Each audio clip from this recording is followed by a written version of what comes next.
I never thought a single decision could lead to global chaos, and it all starts in Iran. I will never forget the day everything fell apart. The sun pierced through the dusty haze, casting an eerie glow over the bustling streets of Tehran. My heart raced. My hands trembled. There was a tension in the air, a palpable sense that something monumental was edging closer. My phone buzzed violently in my pocket, dragging me back to the present. I pulled it out, my breath hitching.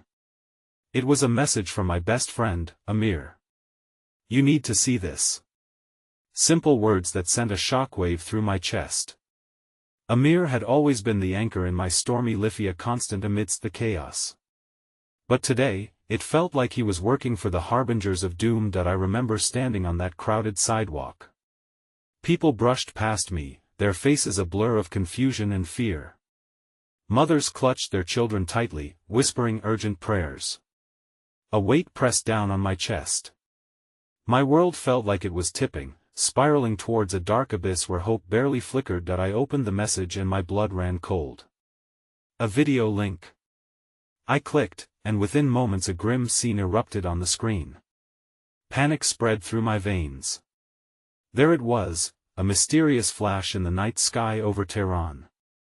The explosion illuminated the faces of civilians, their shocked expressions mirrored in my screen. I could almost hear the distant wails of the sirens, a haunting prelude to the chaos that followed. What was happening? My mind raced, piecing together fragments of conversations, geopolitical tensions, whispers of unrest, the rippling echoes of a nation on edge. I felt a knot tighten in my throat. Why didn't I see this coming? I wondered. My close-knit family had become embroiled in debates about protests and politics, their fervent voices ringing in my ears now, desperate for change, fearful yet hopeful. But today felt different. Did we unknowingly tip the balance? Did our words summon this storm? The question clawed at me as if the universe was demanding answers I didn't have. The video ended abruptly, leaving an empty silence that was deafening. My fingers shook. I wanted to scream, to warn everyone. But how? How could I convey the urgency without spiraling into panic? I turned to look at the thickening clouds overhead. Thunder growled softly, echoing the unease building inside me. In that moment, everything I thought I knew folded in on itself. A government alert buzzed through my phone, cutting the tense air, but I didn't dare to look. Fear paralyzed me. What's next? Amir's face resurfaced in my mind, his ever-calm demeanor crumbling under the weight of this revelation. Facilitating destruction with a decision that felt innocent at first glance. It all felt surreal. Shadows danced on the edge of my vision as whispers from nearby groups carried fragments of conversations. It's just like before, no one is safe. I fought back tears as uncertainty clawed at me, tearing through any semblance of clarity. Could a single moment, one choice, unravel everything? That subtle shift in my gut, the flicker of doubt in my mind, it all culminated in a heart-wrenching realization. What if this was only the beginning? As the thunder split the sky, the world around me seemed to hold its breath. I knew it wasn't just about me anymore. The unfolding chaos would touch every life, spreading like wildfire across the globe. And just then, a thought flashed through my mind, unsettling and horrifying. What if my family was next? Hey, before we continue with this amazing story, I need to give you an important heads up. Many subscribers have reported that YouTube unsubscribed them without warning. Take a quick second to check the red button below to make sure you're still subscribed to the channel. I'd hate for you to miss any of the exclusive content coming soon. And while you're there, smash that like button, it really helps me out with the algorithm. Oh, and tell me in the comments, which city are you watching from? I love getting to know every amazing person who's part of this community. Your participation makes all the difference. Let's connect. The rain fell heavily now, sheets of water cascading from the heavens as if the universe itself lamented the chaos unfolding. I stood rooted in place, gazing at the struggling pedestrians, enveloped in a cloak of despair. As drops pelted my skin, I felt a sense of urgency surge through my veins. I needed to reach Amir, to find him, to share this burden. My heart sank at the image of his face lighting up with excitement when I told him about my recent ambitions. How naive we had been, dreaming about change while unaware of the consequences mere words might unleash. With quick strides, I hurried down the now emptying street, each step heavier with doubt that I in the depths of my turmoil. I passed a small shop where an elderly man hastily wrapped his belongings in plastic. His weathered hands shook, a tremor that mirrored my own internal state. I rushed to help, grabbing a tarp and slinging it over his scattered wares. "Thank you, young one," he murmured, the warmth in his voice offering a fleeting comfort amidst the chaos that I forced a smile, but my heart was still racing. "Do you think it will be safe, sir?" I couldn't help but ask, the weight of the world pressing on my shoulders. The old man paused, his eyes glistening with years of wisdom and sorrow. "It always seems darkest before the dawn, my child," he replied softly. "But we must not give in to fear. Fear poisons the heart."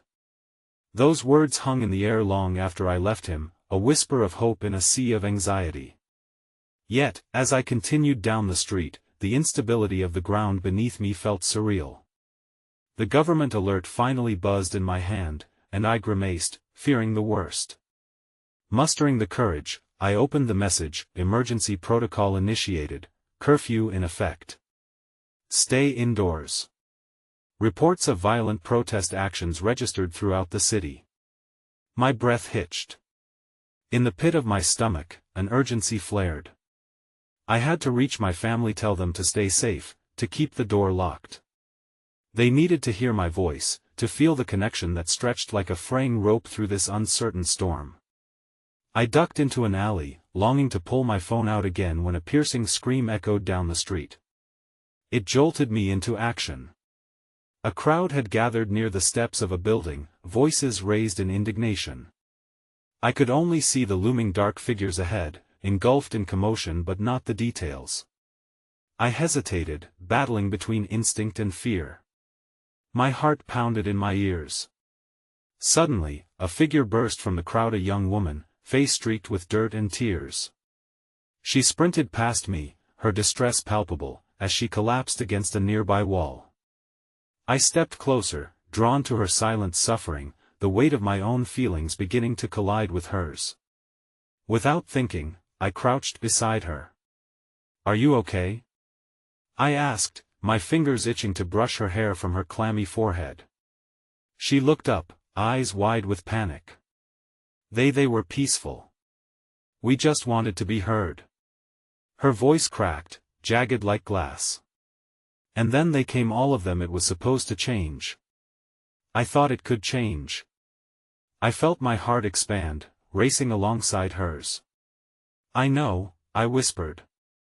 "I wanted that too. I thought we could do something together." In that moment, two souls wading through the dark waters of despair found a thread of connection, a shared understanding that ignited a flicker of hope even in our isolation. It felt fragile, teetering on the brink of despair. But before I could help her to her feet, the distant sirens drew closer, raw red lights illuminating the alley as shadows of authority rushed toward us.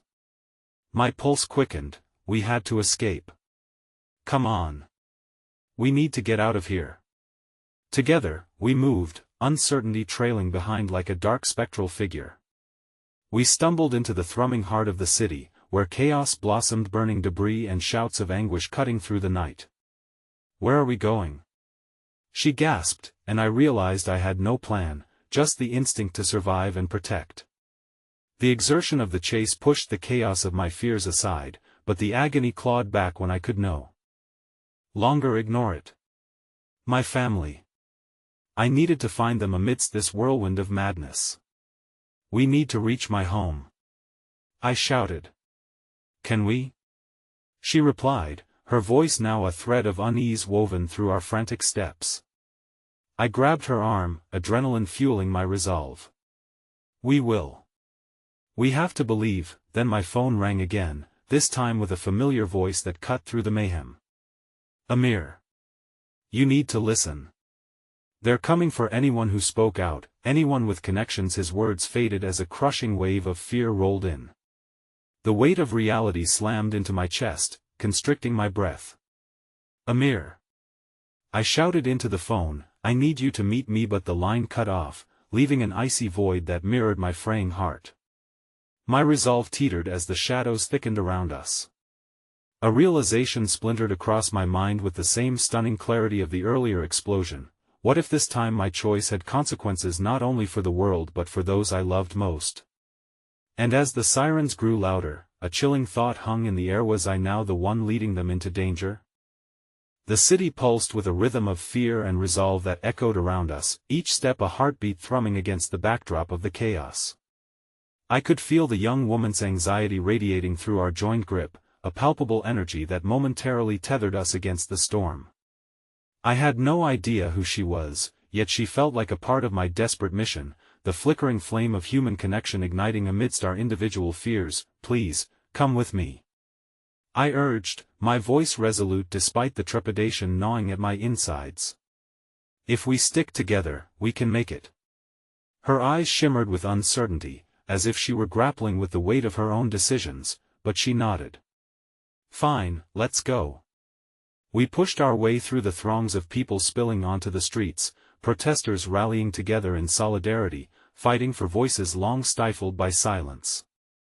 It was a beautiful chaos, a vivid tapestry woven with sorrow and hope, yet I couldn't share in the joy. All I could think of was the safety of my family. The streets twisted like a labyrinth, and each moment without contact from Amir deepened my gnawing sense of dread.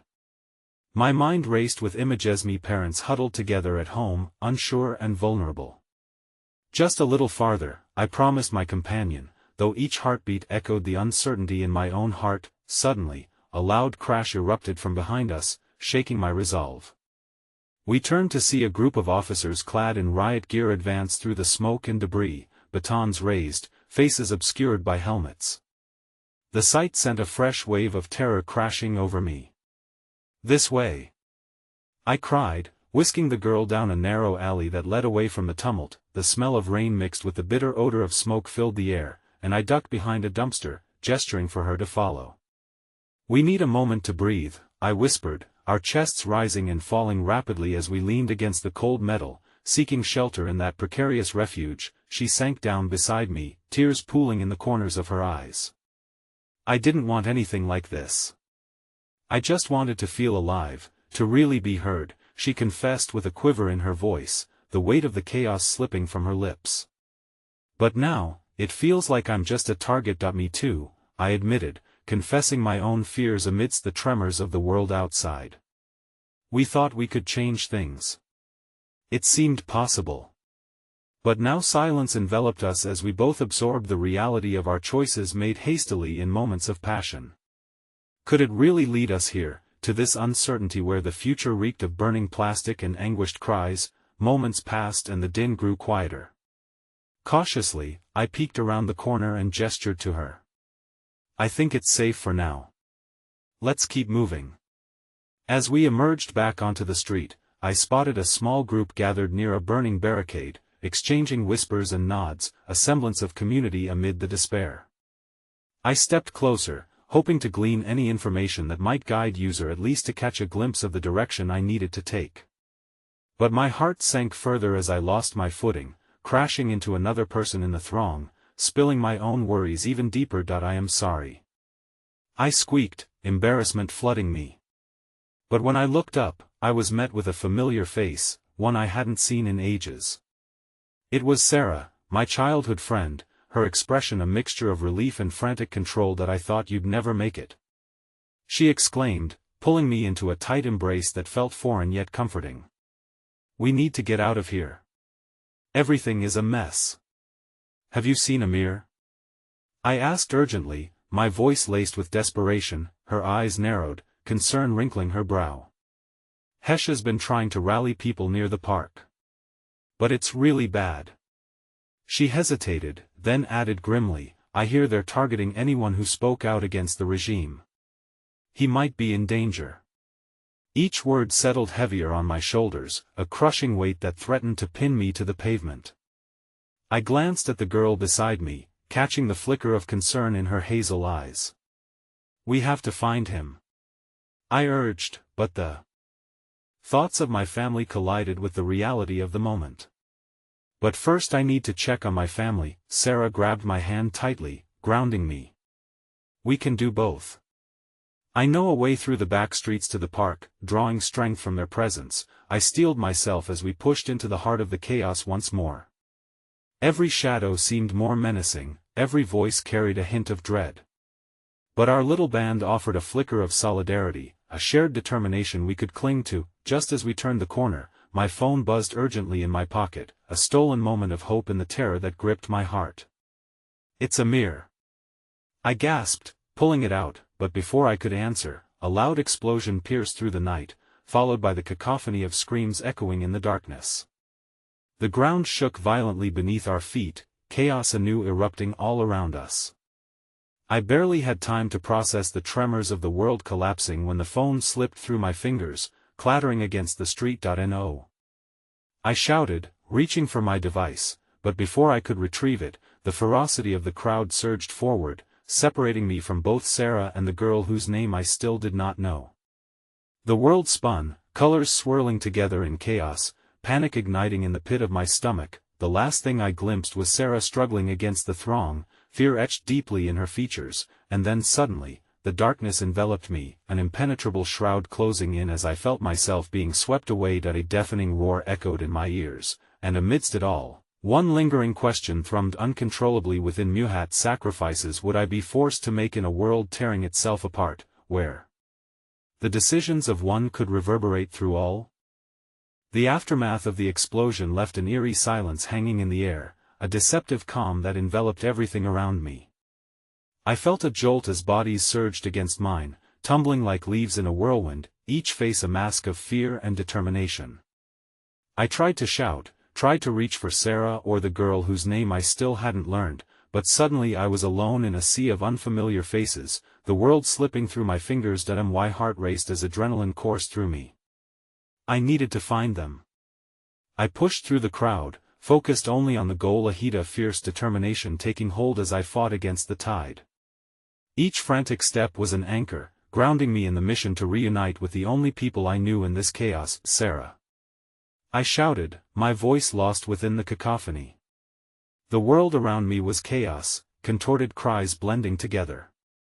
Each time the thrumming of boots echoed nearby, I felt an icy despair creeping in, reminding me of the stakes. And then, amidst the frenzy, a calm voice cut through the noise, drawing my attention.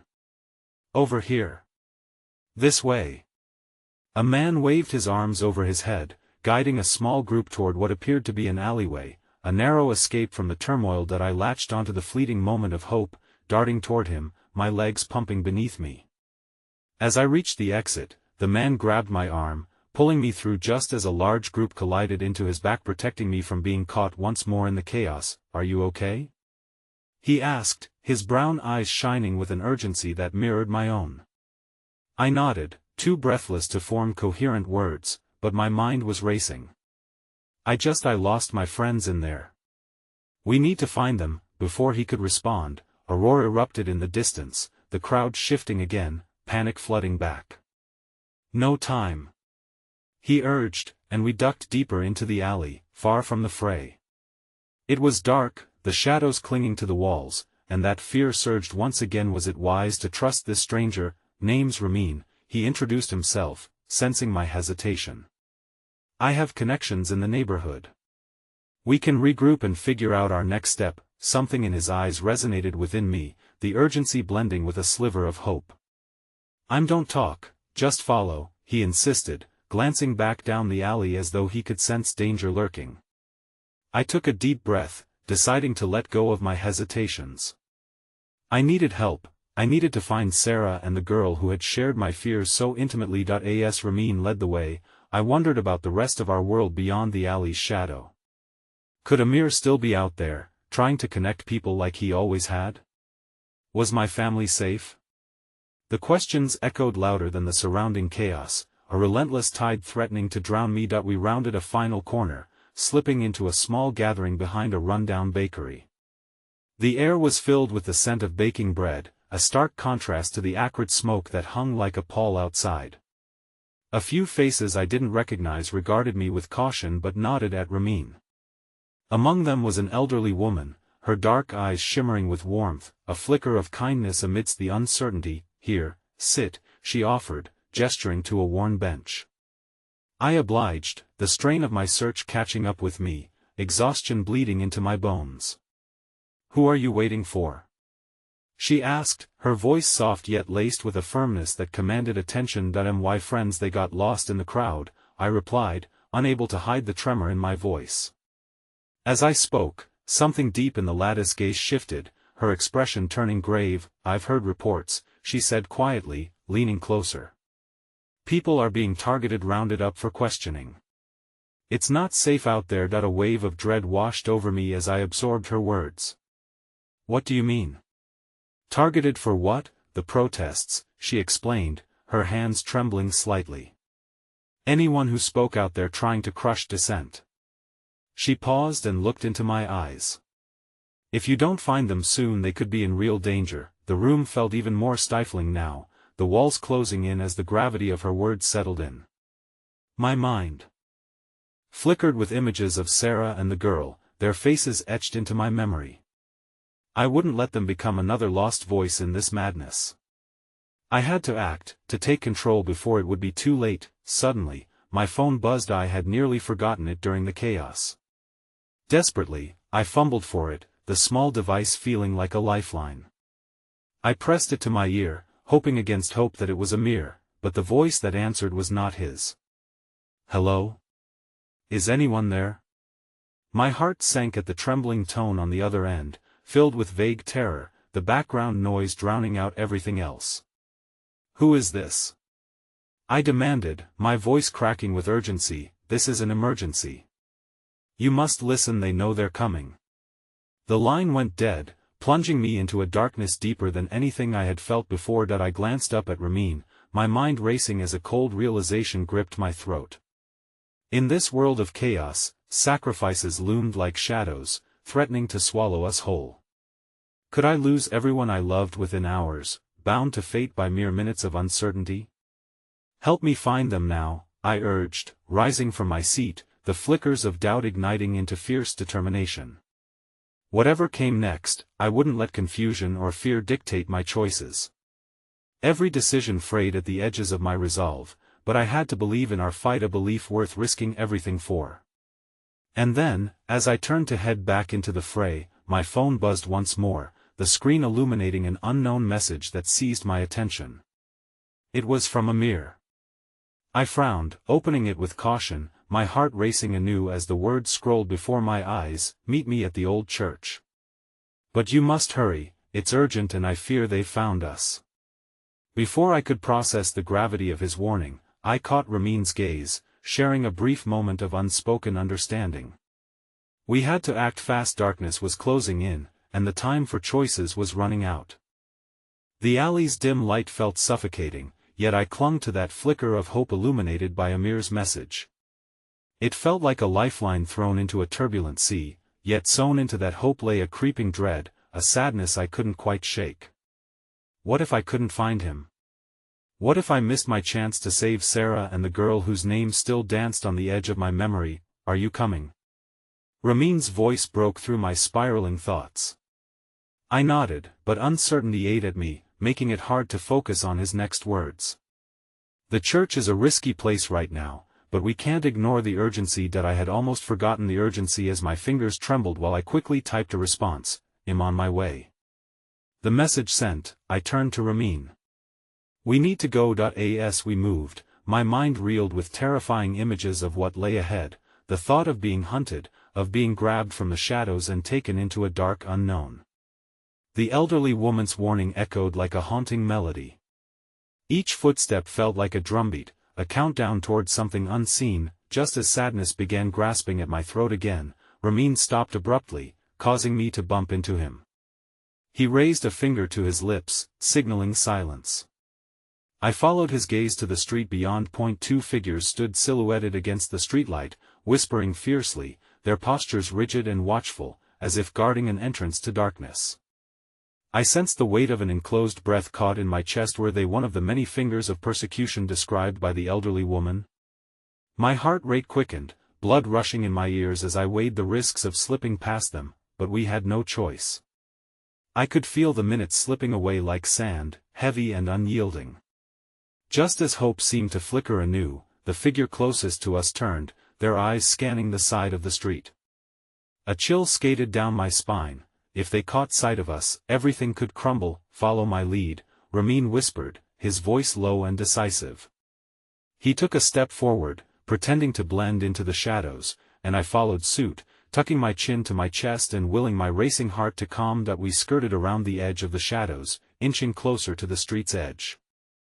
I strained my ears, the voices swirling in a mixture of threats and orders as we maneuvered past.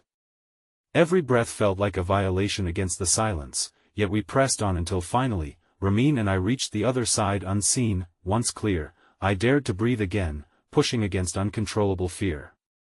We kept to the narrow streets, threaded between walls stained with fading stories of joy and sorrow, memories distilled into this very fabric. Each turn felt like a test of faith, a humble homage to those who came before us. As we approached the church, its tall spires loomed over us like sentinels of hope.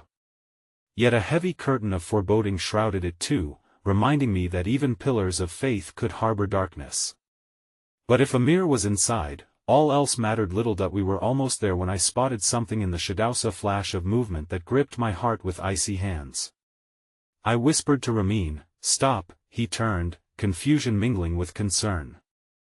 I pointed into the darkened corner of a doorway, where I saw movement. My body tensed.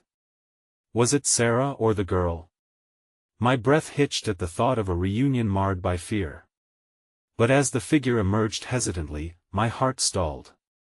It was a young man, his face pale and haggard, and the panic in his eyes reflected my own.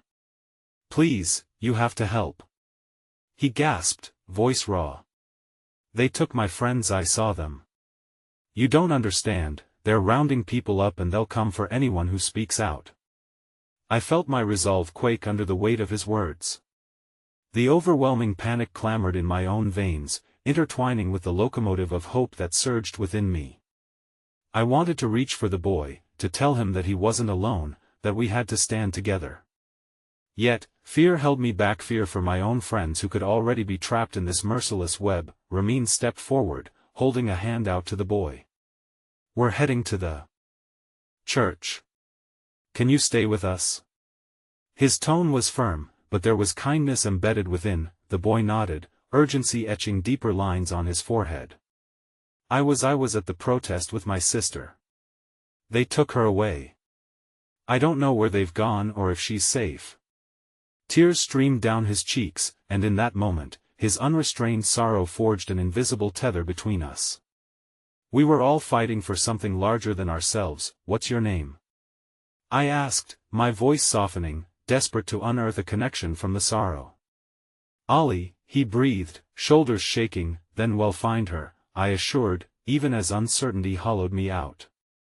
I promised. As we neared the congregation of the church, the ominous aura loomed larger, and we slipped inside the wooden doors.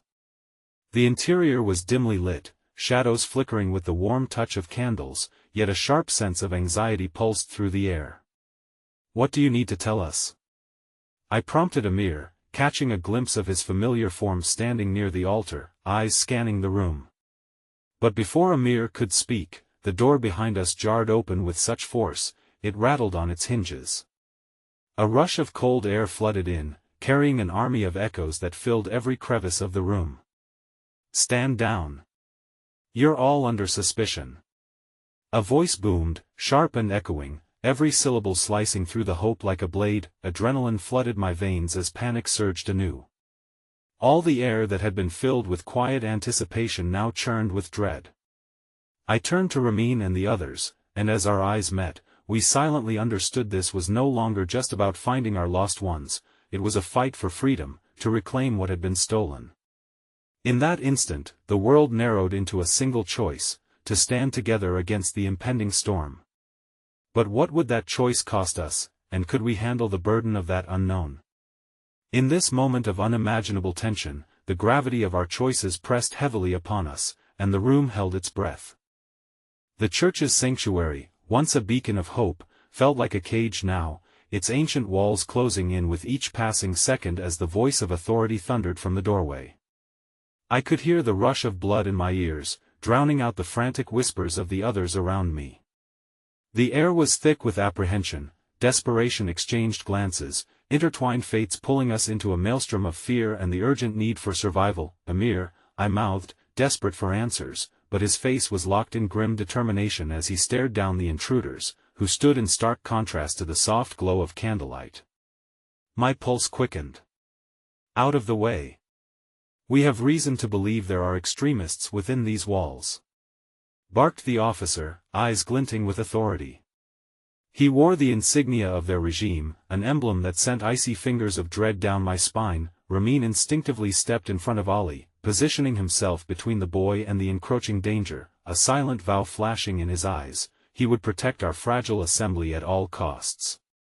The air around us shifted, quiet with tension, as the officer's gaze roamed across the gathering crowd.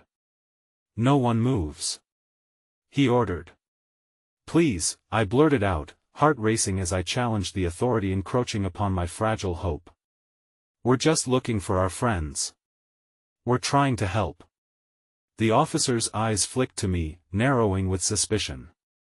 "Help? This is an operation to round up dissenters, and you think you can interfere?" I could feel the warmth of Allah's presence beside me, the trembling of his body mirroring my fear. The thought of losing him, losing anyone else in me breath became shallow as my mind raced through scenarios. Would Amir be able to talk our way out of this? But without waiting for Amir's words, the officer pressed on. "Anyone here associated with the protests will face consequences." An uneasy whisper broke through the small crowd. "You can't do this," a woman called out, her voice thick with sorrow but laced with a defiant tremor. "What was that?" The officer snapped, stepping forward, eyes blazing like coals. The congregation fell silent, the tension palpable enough to choke on. Suddenly, a loud crash erupted from the back of the church, followed by the sound of footsteps pounding against the wooden floors, a cacophony that shook us from our frozen state. Involuntarily, my heart leapt into my throat with a terrifying anticipation. The officer's head snapped in that direction, and I caught a glimpse of figures bursting through the door fleeing, frantic, unknown. In the chaos, I felt Ramin grab my wrist, pulling me back slightly, while Amir turned toward the intruders, desperation etched across his face. "No! Don't run! They'll see you!" he yelled, his voice filled with urgency, but two young men emerged, breathless, panic awakening the solidarity of our plight. "They're coming for us! They're everywhere!" one of them shouted, eyes wide with fear. And just like that, the festering dread within me took on a new life, a monstrous realization hitting fire spreads quickly through dried land, and soon enough, we could all find ourselves in the inferno. "Ali," I whispered urgently, feeling the trembling teenager at my side. "We need to stick together. We can't let fear split us apart." My mind raced once more to Sarah, placing her name alongside the myriad of others we had lost. The pain of inaction threatened to wallop me, drowning out the small flickers of resilience that had ignited in my heart. "Where can we go?" Ramin's voice was a lifeline in the mayhem. "We have to hide," Amir suggested, glancing at the altar ahead, underneath the pulpit. With a moment of instinct, I began to push towards Amir while urging Ali to follow. We needed to vanish, become shadows of the floor beneath, evading the ever-looming reach of authority. The weight of the day pressed against my chest as we dove for refuge under the pulpit. The shadows enveloped us, every second felt like a lifetime as our breaths synchronized, shallow, in fear of being caught. I glanced at Ramin, whose eyes radiated resolve despite the darkness. "Breathe," I whispered. But hope was strained as the world above us descended into chaos, the officers' frustrated yells mingling with the shouts of the frightened. The tension weaved a suffocating blanket. I couldn't drown out the thoughts that screamed around me. We couldn't afford a singular mistake. Then the unexpected happened amidst the uproar above. A subtle touch grazed my shoulder. Ali, trembling, whispered, What if they're taken for good? His voice was silk and sorrow, hinting at a reality I wished to push away. What if I never see my sister again? The thought tore at my heart, raw and igniting fresh determination. We won't let that happen, I reassured, squeezing his hand gently, desperate to convey courage. We will find her. We will fight for everyone. Outside, footsteps thudded closer, reverberating deep within my core and ramping up the anxiety swirling through the pulpit's hollow space. Then, piercing through the cacophony, the air shifted.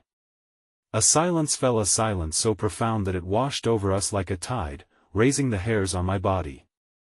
I dared to glance at Ramin, heart thudding like drums in the distance. Was this the calm before a storm, or worse? A finality sent a shiver racing through me as dread intertwisted with another unknown.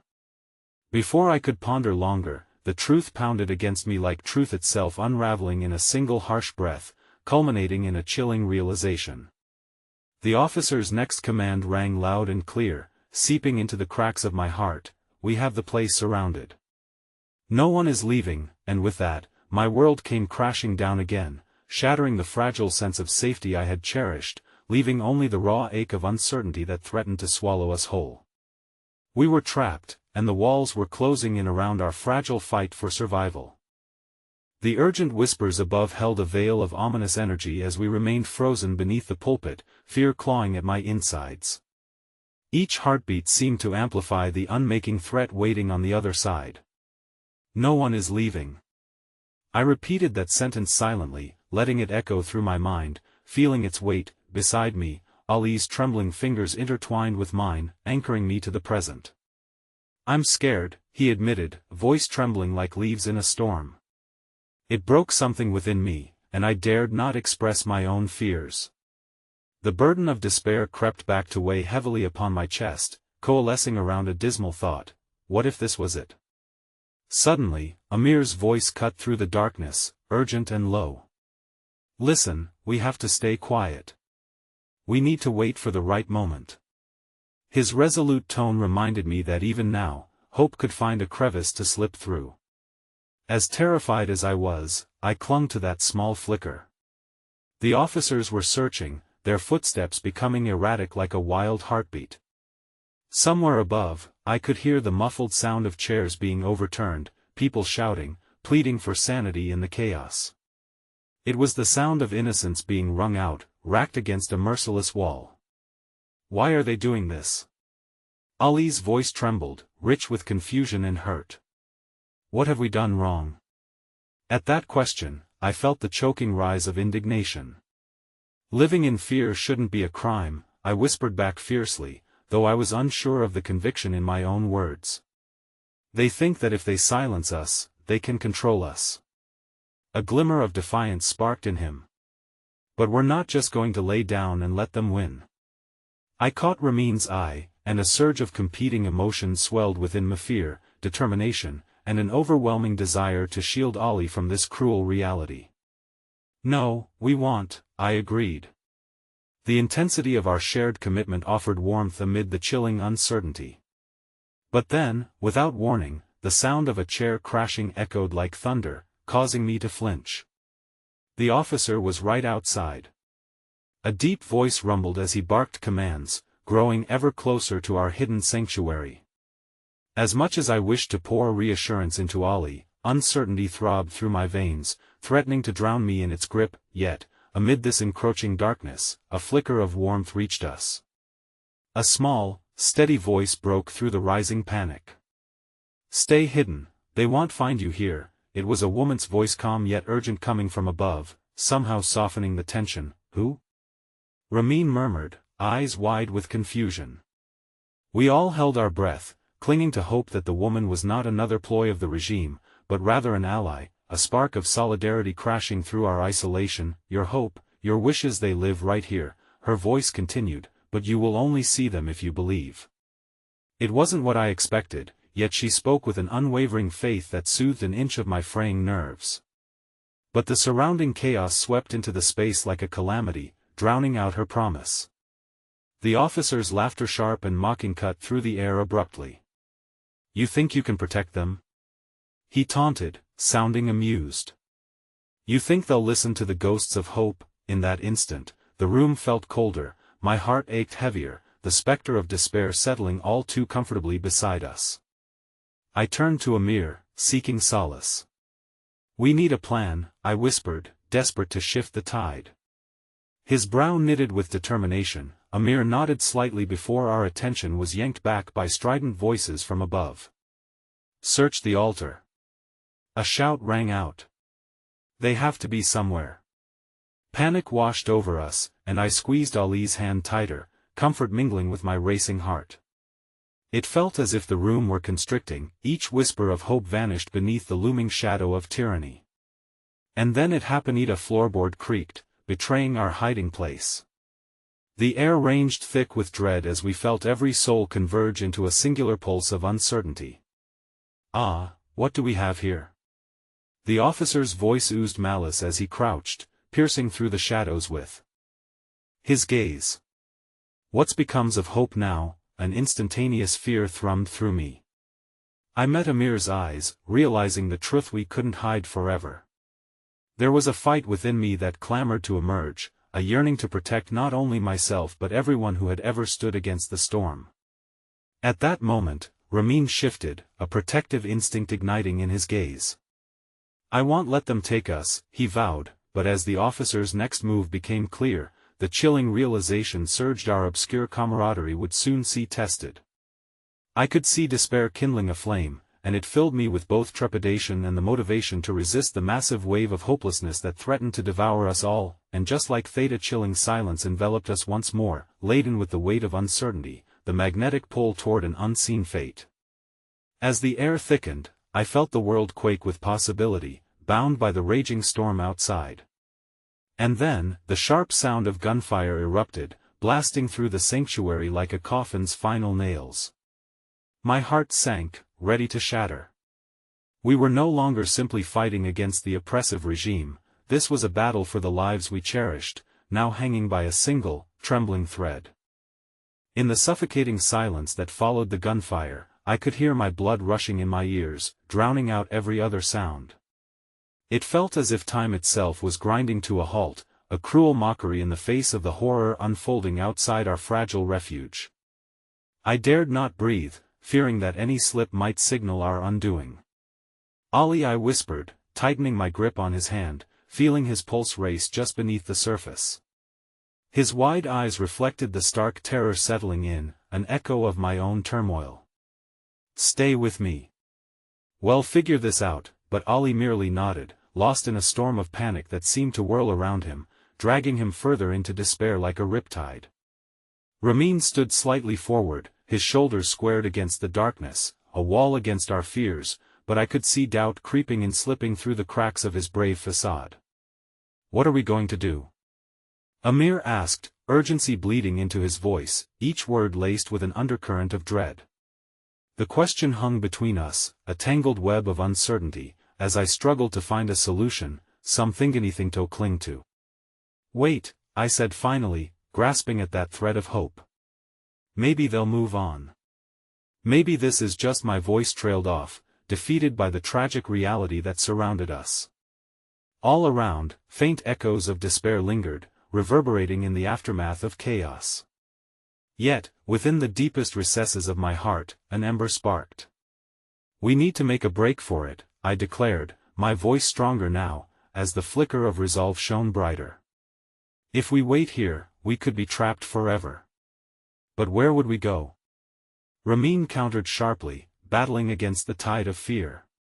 "We'll be killed if we step outside, then let's use the distraction," I urged, casting a desperate look toward the altar and the door leading to the unknown.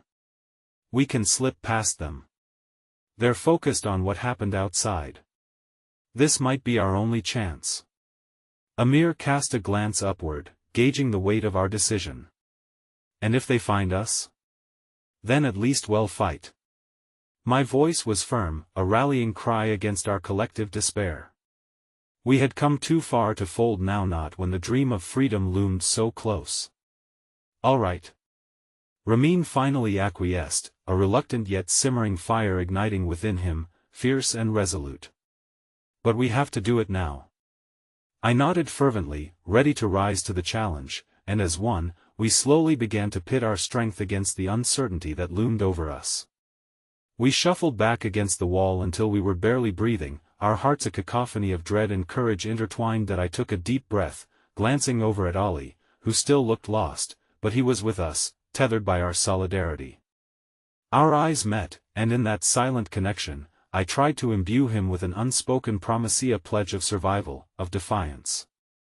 At my count, I murmured, my mind racing ahead.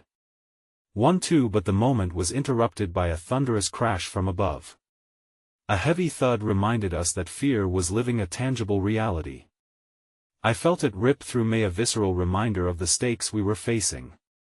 Now! I cried, charging forward. As we sprinted towards the narrow opening at the back, adrenaline surged through my veins, pushing the fear momentarily aside. But just as we reached the threshold, a figure lurched into view, their footsteps stomping heavily down the hall. "Stop!" boomed an officer, his voice booming like the crack of thunder. A wave of panic surged through me, and everything slowed, a kaleidoscope of chaos unfurling painfully, each second stretching like a taut wire threatening to snap. I felt Ali grip my hand tighter, a silent decision to stand together in the face of peril. Go! I shouted, as we darted through the archway, adrenaline propelling us. The world above felt alive with danger as we pushed past the threshold between our sanctuary and uncertainty. The echoing shouts of the officers melted into a blur of noise, a frantic symphony underscored by the chaos of the outside world. Just as we rounded the corner and ducked into a narrower passage, the impact of a bullet struck the wall beside us, the sound shattering the air with a deafening crack. I stumbled, feeling Ali's grip slip slightly, the fear written all over his face stark against the dimness. "Keep moving," Ramin urged, shoving me onward, and we surged forward, pushing against panic with every ounce of strength we could muster. The tight corridor felt like a funnel, pulling us further into darkness, and yet I could see glimmers of light breaking past the edges. Do you hear that? Amir paused, his voice breaking the cruel melody of chaos surrounding us. It was an unfamiliar sound, a low rumble, resonating like a heartbeat. There was something almost alive about it, a promise wrapped in desperation. Before I could ponder the origin, a series of muffled explosions echoed in the distance, rolling through the very core of the earth. The air vibrated with a palpable energy, a jolt that coursed through our bodies, igniting an instinct to fight or flee. "Let's go!" Ramin shouted, grabbing my arm, the fire in his eyes burning bright with purpose. There was an unknown waiting for us ahead, but we had no choice, retreat was not an option. And then, just as we emerged into an open space, a shadow loomed before us, a looming presence that stole the breath from my lungs. Before us stood a group of men, partially obscured by the shadows, but unmistakably armed. With a sudden lurch, my heart seized. What if they were here to silence us? Just then, one of them stepped into the light, eyes catching ours with a look that sent confusion spiraling through me. "Identify yourselves," the figure demanded, suspicion woven through every word. Ali froze beside me, his fear palpable as the room seemed to constrict once more. My mind raced, another decision hung before us, a precipice threatening our very resolve. Then, in that charged silence, I heard Ida's soft, familiar voice slicing through the tension like a blade, calling my name, a savior emerging from the shadows. "Is that?" Ali breathed, eyes widening in recognition. An avalanche of emotion rushed through me, a symphony of hope and dread battling for dominance as recognition blossomed in my chest. As their features became clearer under the light, everything hinged on that single moment, teetering between fear and possibility. The fragile thread we had fought to hold on to strained, a familiar face looming at the edge of our fate, threatening to unravel everything we believed, and as I stood there, caught between the light and the dark, I felt the weight of the choice we had to make. Everything could change in an instant, and I sensed the pull of destiny drawing us closer. Would it lead to salvation, or would it shatter our spirits forever under the crushing weight of chaos? The shadow stepped closer, the flickering light revealing the features of someone I thought I'd left behind in a lifetime that felt like a distant dream. It was Fatima, her eyes swimming with the same stormy emotions that raged within me. For a heartbeat, the world around us faded as a kaleidoscope of memories washed over laughter we shared, the late-night conversations, and the promises we made of always being there for one another, no matter the cost. But this was not a reunion laced with joy. There was a palpable tension in the air that threatened to suffocate us both. Her presence raised a question that loomed larger than the gunfire echoing in the distance. Why was she here? And had it been her voice that called out to me, tethering me to hope in this chaos? Fatima. I gasped, the name a desperate whisper. How did you find us? You need to come with us, she urged, urgency coating her words, but I could see the fear flickering in her gaze. The armed men encircling us shifted slightly, as if sensing the fracture that had formed within our group. Where are we going? Ramin demanded, his voice dripping with skepticism and the weight of their reality. Fatima took a step forward, her heart beating furiously against her ribcage, and she beckoned us with one hand. You aren't safe here. There are whispers of a crackdown, of sweeping arrests. This place is going to become a graveyard for anyone caught in the crossfire. Her voice trembled, revealing the shattering truth of this world where hope was a fragile, shivering thing. Are you sure we can trust them? Amir questioned, glancing at the armed men, their expressions unreadable and distant like phantoms caught between this life and the next. I could feel myself caught in a whirlpool of conflicting emotions, the tether of security I had clung to now fraying rapidly. Please, Fatima pleaded, her eyes glistening with unshed tears. I wouldn't have come if it weren't urgent. It's all I could do to find you, to bring you back. You can't stay here. Behind her, one of the men shifted forward, his voice gravelly yet low, infused with an authority that sent a shiver rippling along my spine. We don't have time for doubts. It's not safe here. Are you working with the authorities? Ramin pressed, his suspicion igniting in the heart of uncertainty. This was not a mere question, it was a challenge forged from the fires of past betrayals. No. Fatima shot back, her tone fierce. We're part of a group trying to resist this madness, to fight back against what they're doing to our people. Her voice cracked, and I could see the ghost of their shared pain reflected in the eyes of the men beside her, warriors of a different sort, shrouded in the desperation of struggle. I looked to Ali, whose face mirrored my own turmoil. The battlefield around us was growing, the chaos closing in fast, and we were teetering on the edge of a decision that could alter the course of our futures. Look, we can't stay here, I said, forcing strength into my voice, hoping to anchor us amidst the storm. If we take this chance, if we trust her, but what if it's a trap? Amir interjected, the rawness of fear clouding his reasoning. What choice do we have? I countered, desperation sharpening my clarity. We wait here to be shot, or we take the risk.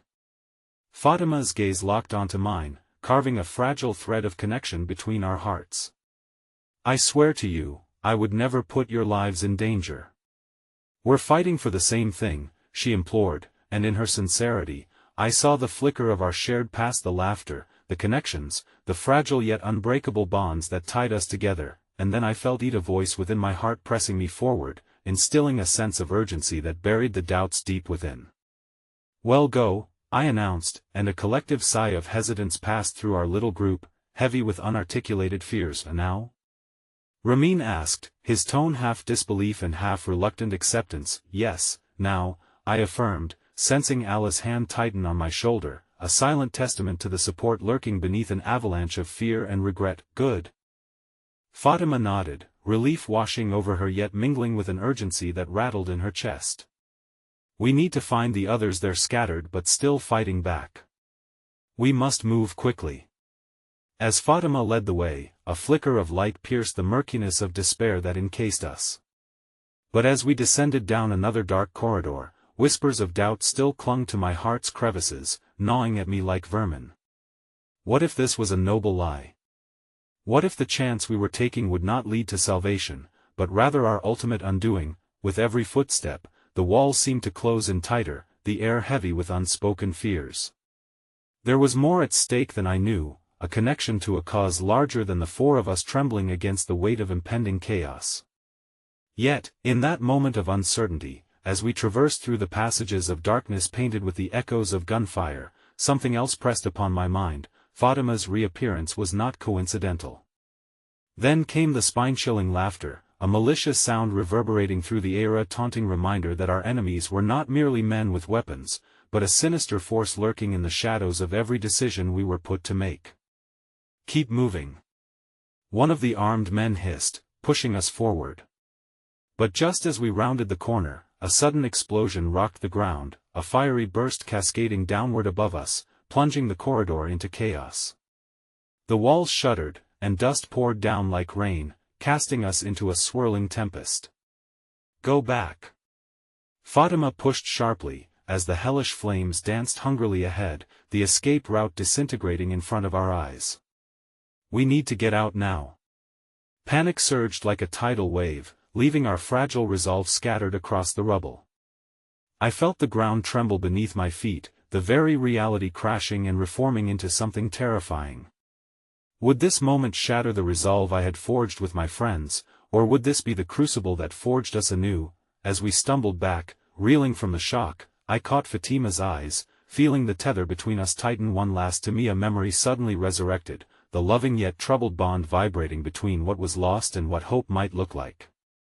And then, just as the smoke began to envelop us, I saw one last fragment of light, the shadowy outlines of flashing police lights outside, amplifying my dread and shredding our fleeting hope into a millisecond of despair. What lay beyond that door, I could not know. But as the sirens wailed, illuminating the darkness with the colors of impending doom, our fate entered a new phase of uncertainty, one that echoed loudly, resonating with the chaotic beats of a world set to ignite, and we were tangled in the conflagration. In the aftermath of chaos, the shadows seemed to deepen, stretching long and looming as I stood amidst a crumbling world of my making, facing the debris of my decisions, the ruins of everything I held dear. The acrid smell of smoke hung heavy in the air, mingling with the unbearable weight of fear that curled through my stomach like a relentless serpent. We had escaped the church, but the shadows of uncertainty still clung to us, wrapping around me like a shroud. Fatima led the way, urging us forward as the distant wails of sirens pierced the tumult, a despairing melody guiding our frantic steps. My heart pounded fiercely in my chest, each thump echoing the unresolved urge to reunite with Amir, Ali, and Sarah. But in that moment, caught between the sanctuary of past dreams and the onslaught of a chaotic present, I felt the true fissure of my reality. The swelling ache of despair threatened to shatter the remnants of hope I clung to. "Where are they?" I gasped, my voice hoarse from the acrimony of desolation coiled tight within me. "Amir, I need to find them." "Stay close," Fatima urged, her hand reaching back to grasp mine, the warmth tethering me against the tide of panic. "We're searching for a safe place to regroup. They could be nearby if they escaped the church." We raced through darkened corridors, emptiness echoing our frantic footsteps, each step a reminder of the connections at stake, everything I had fought for, the voices I hoped to gather with fierce resolve. I felt the urgency radiating in my heart, and yet my mind wrestled with the haunting questions that tangled the fabric of my reality. What did it mean to fight for change in a world that felt desperate to silence us? There was a flicker of light ahead, a doorway opening into a room bustling with energy. We burst into a small warehouse space where a group already congregated, faces weary yet filled with determination.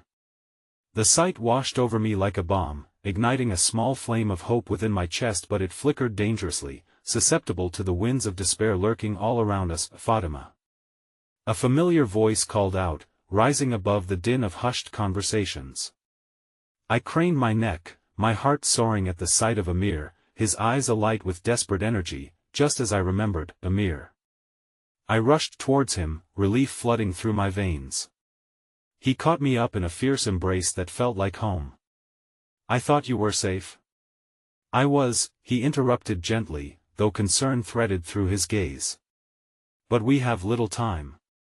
They're hunting anyone who was present at the protests. We have to keep moving." It was surreal to stand with him again, yet I was painfully aware of the ticking clock that pulsed beneath our feet, binding us to the chaos threatening to swallow us whole. As adrenaline coursed through me, my thoughts drifted back to Ali, hoping that the connection we had forged would still endure the flames of fear. "Where's Ali?" I demanded, searching the faces around us for the familiar boy who had sheltered beside me. "He's safe," Amir assured me, his expression softening with the weight of brotherhood. "Ramin is with him. We managed to evade the initial surge, but we need to find a secure exit somewhere they won't look. As Amir spoke, the room burst alive with energy, hushed voices growing feverish. The flicker of defiance filled the air with an electric pulse. These were fighters united against a shared darkness. "What's the plan?" Fatima queried, stepping into the realm of urgency. "There's a back door," Amir replied hastily. "People are congregating in small groups to delay the authorities, but we can't risk drawing attention to ourselves. We need to slip out and meet the others at the safe house south of here. It's waiting. They'll have a plan." "Then we're ready," I declared, the adrenaline fueling a sense of fierce determination. I took a deep breath, glancing around the room, my eyes landing on the faces around us, a coalition of souls woven together by the threads of chaos, every single heartbeat an echo of courage. We pressed towards the exit, determination pulsing between us as we tied our fates together, stepping into an uncertain night's embrace. The promise of freedom beckoned, yet fear still flared like a candle at risk of being snuffed out, gripped tightly at our throats. "Do you hear that?" Amir murmured, his brow furrowing in concern. There was a rumbling through the night, an eerie mantra growing louder. It struck me as something more than an echo. It was a primal certainty, the chaos of our reality rapidly closing in. Gunfire pierced the night's serenity like a jagged shard of steel. It crystallized our urgency into a cry of alarm. The serene momentum turned into a staggered sprint. We hurried through the back door, the sweet promise of liberation swept through the air, mingling with the sour taste of fear that clung stubbornly to our souls. But as we rushed out into the moonlit streets, weapons raised, shadows danced around us, weaving through the tendrils of darkness. We plunged into a world teetering on the edge. Everything carried a weight that felt palpable, raw, alive, and then it happened, a split second where time stood still and everything shattered. "Wait." A weak voice cried out, cutting through the storm like a beacon. I spun around, my heart plummeting as I recognized the face. It was Ali, tears streaked on his cheeks, panic etched deeply on his small face. "I need you," he gasped, voice breaking. My heart twisted painfully as I watched him stand there in the chaos, the boy holding on to bravery through the tempest. "Ali." I rushed toward him, flinging myself to his side, clutching his shoulders as fear clawed at my throat. "What are you doing here? They're looking for everyone. You need to come with me." He glanced back toward the shadows emerging from the edges, the shifting forms growing closer, fueled by panic and purpose. In that moment of clarity, reality surged around. Might was more than the fight against oppression, it was the struggle for every individual, every face that colored my life. "I'm here," I whispered fiercely, "we're not leaving you, they're closing in." He breathed frantically, eyes widening as another gunshot rang out, crackling through the inky darkness. The urgency spilled out before us like a rushing river, mere moments slipping through grasping fingers. "Then we stay together," I declared, resolute. Fear morphed into the energy of resolve. A sudden burst of strength arose within me as I took Alice's hand and felt the warmth of the connection we shared. Together, we turned back towards Amir and Fatima, desperate to reunite our motley crew. "Together!" Fatima shouted, eyes igniting with determination as the echo of danger unfolded, thrusting us into the night once more. That thread of courage pulled each of us, bonded together facing the indistinguishable shadows growing around us. We dove back beneath the awnings of obscuring storefronts, running as hard as our legs would carry us, refraining the chaos weaving intricately around us, a tightening web threatening to ensnare us in its grasp. The world around us twisted in frantic tones of gunfire and sirens, yet still whispered words of defiance louder than the cries for silence. Adrenaline surged together within our veins. There was nowhere to hide. "This way," Fatima urged as we rounded another corner, and all at once the light shone ahead, promising the flicker of freedom. But when we burst through the door of the safe house, breathless gasps mingled with victory and terror. The reality of escaping chaos assailed us, yet it felt ember-like, fragile against the roaring storm outside. The warmth inside greeted us like a hug, holding our dreams safe, yet deep within something whispered this wasn't over.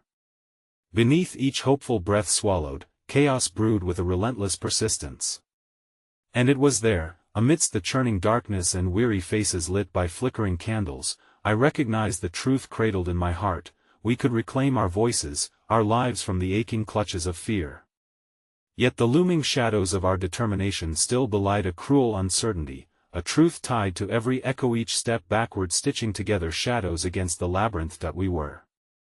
Bound by the choices we made that day, forged in the fires of calamity, what began as chaos had carried us to the edge of something breathtaking, the hope that our voices might ignite the sparks of change, awakening a revolution that surged through the hearts of many, resilient against the darkness. And in that moment, I realized true power lay not in the clash or the fury but in the quiet, persistent resolve that dwelled within us all. As I glanced around the room, we stood together, flawed, imperfect, yet strong. Maybe we were the fires that would illuminate the path forward, even through the darkest shadows. And as the world outside seemed to tremble, I felt something rise within me: defiance, strength, resilience. Together, we would face whatever came next. And as the shadows danced at the fringes of our hearts, we carried our voices against the bounds of silencia, a melody echoing defiantly into the night, a legacy forged from chaos whispering, "We will not go quietly, we will not be silenced."